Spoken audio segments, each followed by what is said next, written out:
What's going on, guys? Marshall, aka Bazoo, also known as Mars Crypto on YouTube. I don't know if I've changed it yet. Bazoo on Discord, Bazoo on Twitter, Bazoo on YouTube. Anyway, today I wanted to talk about the problem with whitelist mints. My opinions, of course, but also probably, popular opinions. Whitelist mints have been incredibly popular ever since the beginning of the year.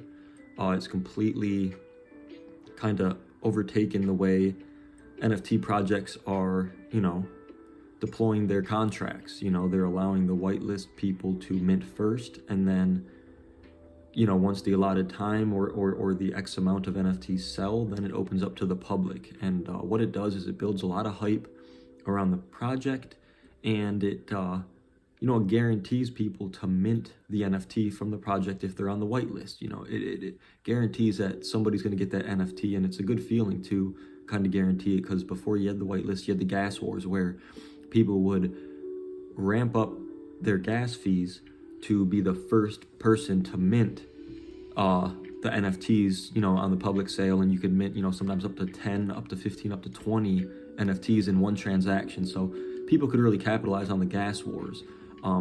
So they've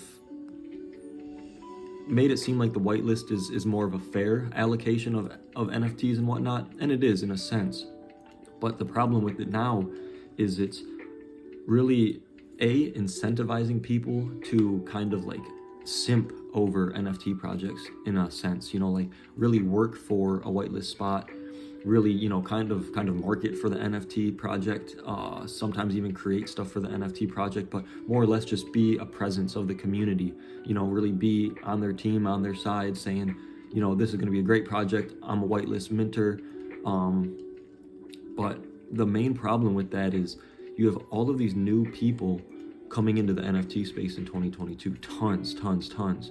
And a lot of these whitelist spots are given away on Twitter, where a lot of these new people coming into the NFT space aren't educated on NFTs and projects and how just they all work and how they all work differently as well. Not Project A is not the same as Project B, and people who just don't know that won't know that.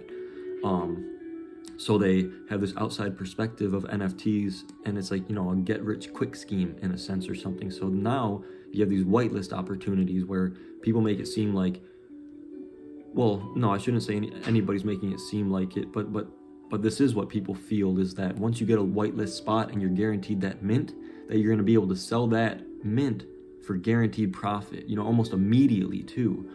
And just for a lot of the projects and stuff like that, that's not the case right now. A lot of these projects coming out aren't quick flips. They have teams behind them building and working for weeks, months, upwards of years on end to really follow through with their roadmap and their entire vision. And so with all these new people coming in, getting on a whitelist, thinking that they're going to make immediate profit, right? And now they're all, as soon as they all mint, they all go straight to listing, and now all of a sudden they're all fighting over listing prices and who can sell it for a little bit of profit the quickest, and then it just turns into a complete shit show, because now you had this entire community built off of whitelists who weren't really in it for your project. They were in it to get the whitelist, which made it seem like they're in it for the project. So then anybody outside of the whitelist, outside of the project's like, oh, this project has a lot of hype. But really, that's not the case. You have this whole group of whitelisters who are just happy, excited to mint the project, but then sell it immediately after, thinking there's still going to be just a huge market for these NFTs. But when the outside people waiting to buy on secondary see that the initial community, the whitelisters, everybody in their Discord, is minting and then immediately selling, it just creates a bad look. You know what I mean?